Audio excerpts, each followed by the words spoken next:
Alright. What's up? We're back. Piggy Bank Pick Show. Uh, November 28th, 2022. Hopping on here really quickly because I had a late start on the day. Just some shit to catch up on. But it's already time. So not a lot of things that I can put out on the show. So it might be a quicker episode, but you won't really be able to take these, but I'm just gonna run through the NHL really quickly. Only have 6 games. Um, yeah, I like the Sabres on the money line. It's about a start, so I know no one watching this will be able to bet on it, but based on me saying that, but I don't know. I posted out of it. You let me know if you did the same, but it just feels like a game the Sabres are gonna take. I don't know. Sabres put up enough offense to be able to win that game, so I was just pondering. Um, Golden Knights, Blue Jackets. I just don't think there's any value anywhere in there, so I'm not really looking at it. Um, I'm riding right now. It's about to start. Red Wings money line. I got it at plus 130. I just have a half unit on that. I just think Toronto is really good, so it's not like a 1 unit, 2 unit play. But at the same time, I just think the Red Wings are playing their best hockey for sure. Getting plus money with a team that's winning a ton of games right now, especially at home. I don't know. This one might be a shootout. So I don't know. You know, Detroit's just coming off of like let's play all the shitty teams and win it. And Toronto's coming off like, one of the best 5 game stretches for them of the year, probably.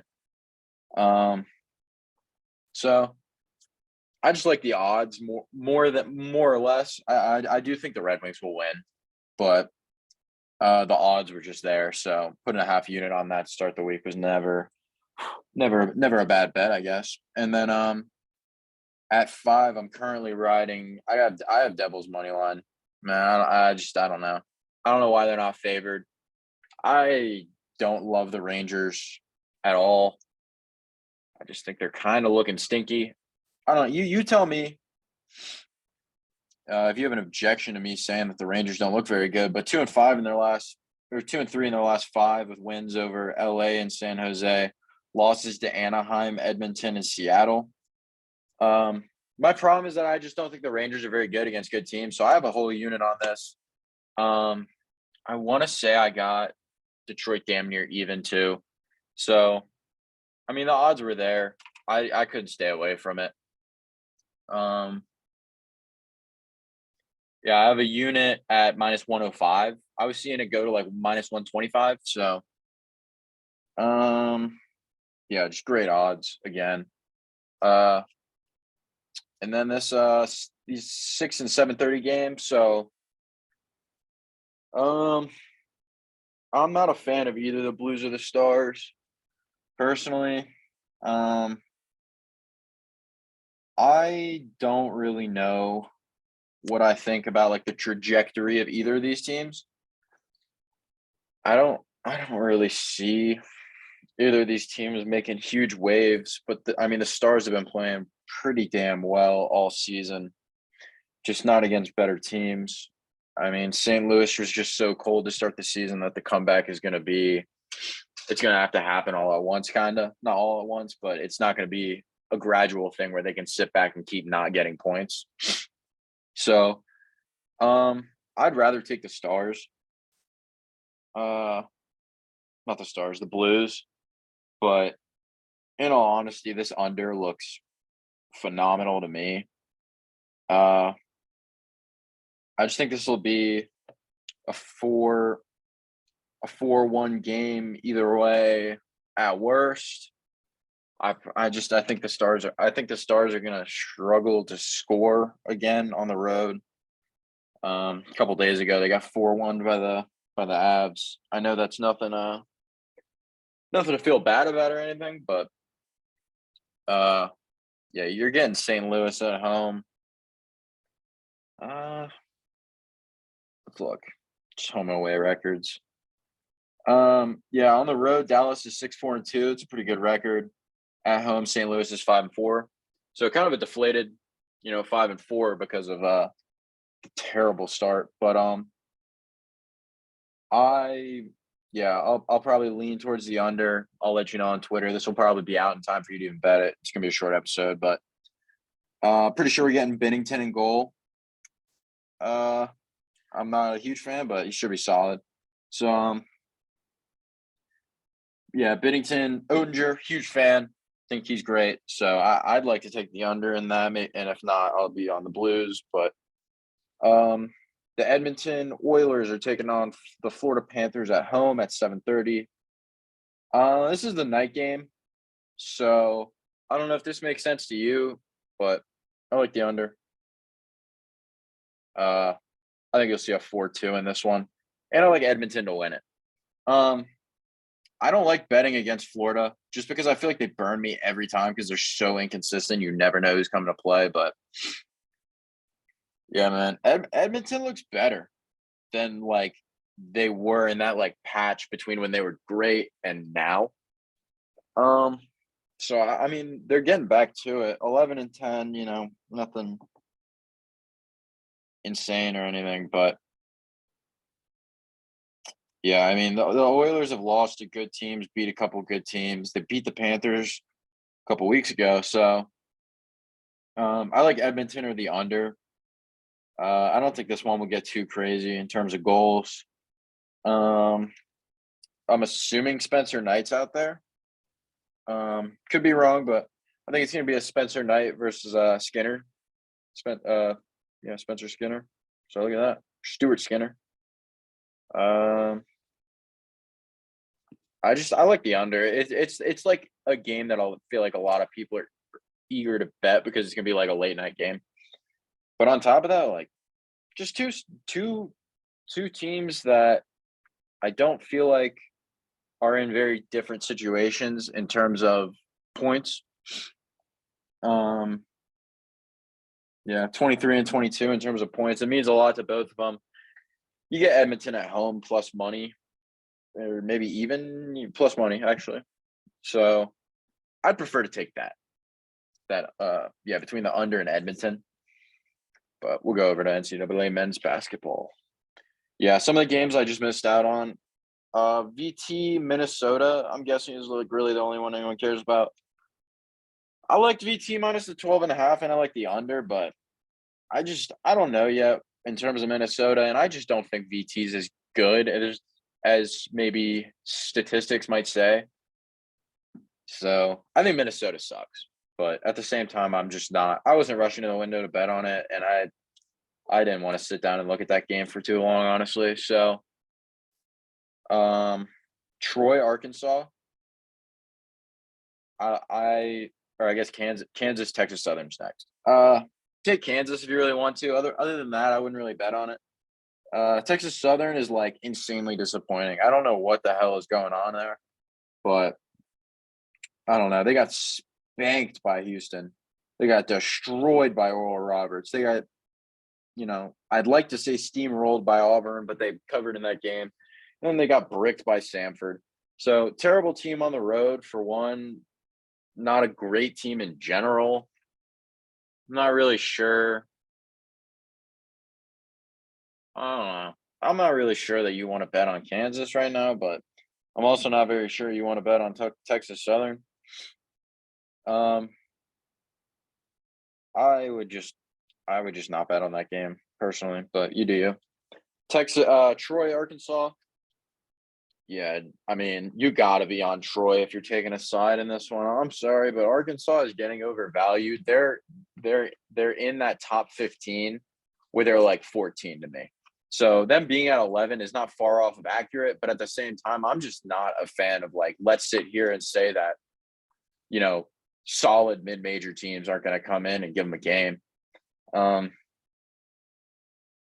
Troy looks tough. That St. Martin game was a little sketchy, but I'd like to think that Troy loses this game by 15, 14. But my intuition and statistics are saying that the under is a better bet. I I like the under, I think. Like, I don't think Troy is great on offense. I think their numbers are a little inflated by the terrible teams they've been playing, but they are solid on defense. So I'll probably be taking the under. We'll see. Yeah. Pitt Northwestern. Uh, the line movement's scaring me, but I just think Northwestern is so much better than Pitt. But I might just have a bad taste in my mouth from Pitt, Michigan. Hold on, my mom's calling me.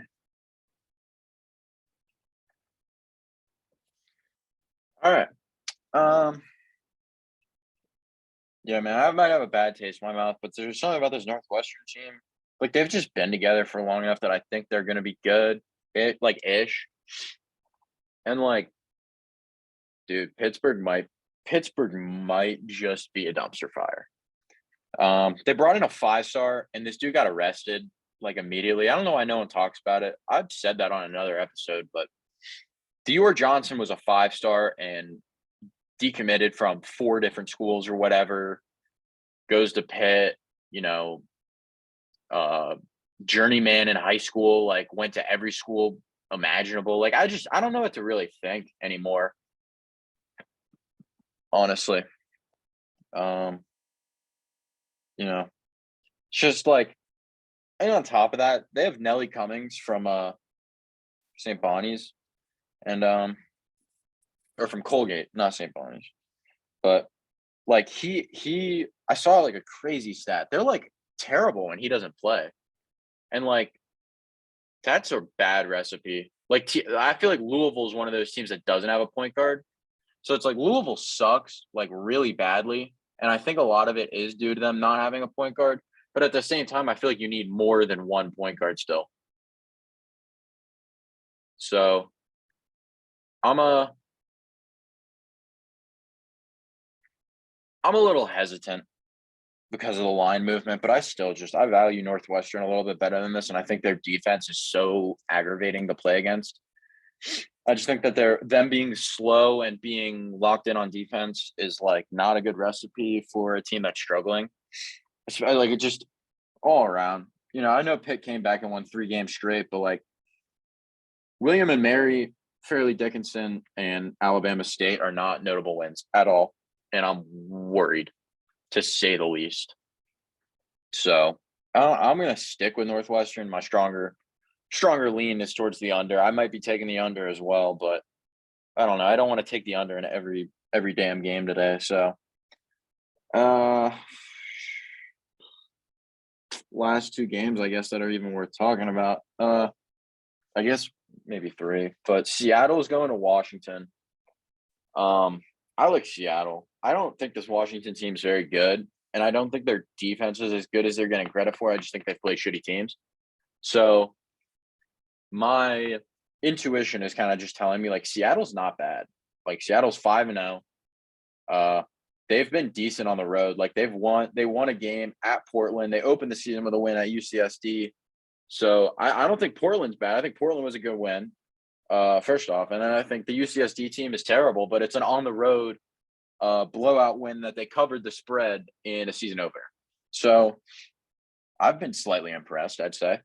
That Washington win against St. Mary's, like what a game for them. Awesome. Like definitely a great win. Yeah. I don't know how that happened, but at the same time, like St. Mary's shot 6 for 29 from 3. So whether you want to attribute that to the defense or not, I don't know. But once again, I take the points with Seattle, and I'm leaning towards the under. Like I might be taking the under. I know it's like I'm only taking unders on a slate, but it's like I'm just not a fan of these lines. I guess it's just a for today thing. I couldn't explain it to you, but yeah, if you really want to talk about Cal Poly versus Pacific, just take Pacific. I mean, Pacific's the better team. Cal Poly's pretty ass.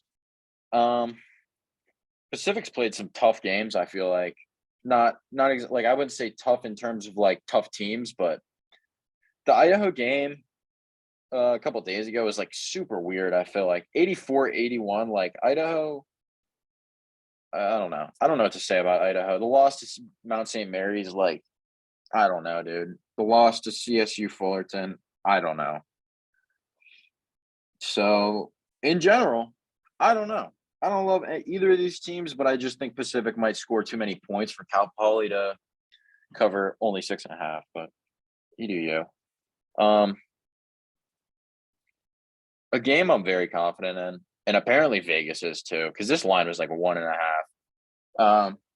Sam Houston State is going to Nevada, and Sam Houston State is an absolute wagon usually, and I don't think that's going to change. Like, quite frankly, this year they're 4-0 against the spread, but Nevada's 5-1 against the spread. And if you watch this show, I'm a fan of this team. I think Jared Lucas is just a good point guard. So they have a scoring point guard on top of that. They went to overtime with Kansas State, and they should have covered in that game because they went to overtime, but because they lost by more overtime, they didn't. So disappointing, but covered that game against Tulane, which is a great game. Was a great game. That was a great win. Covered against UT Arlington. That Kansas State loss sucks, but it is what it is. And then they beat Akron. And I think Akron's like a decent win. I don't know. It's obviously not something to write home about, but they were laying 1.5 in that one. Covered it.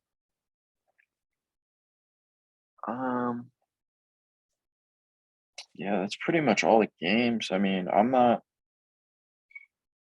Let me think. I mean, I can go over Monday Night Football because why the hell not, right?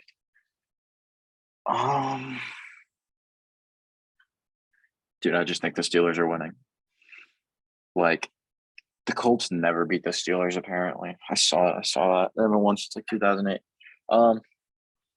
I don't think the Colts are very good, but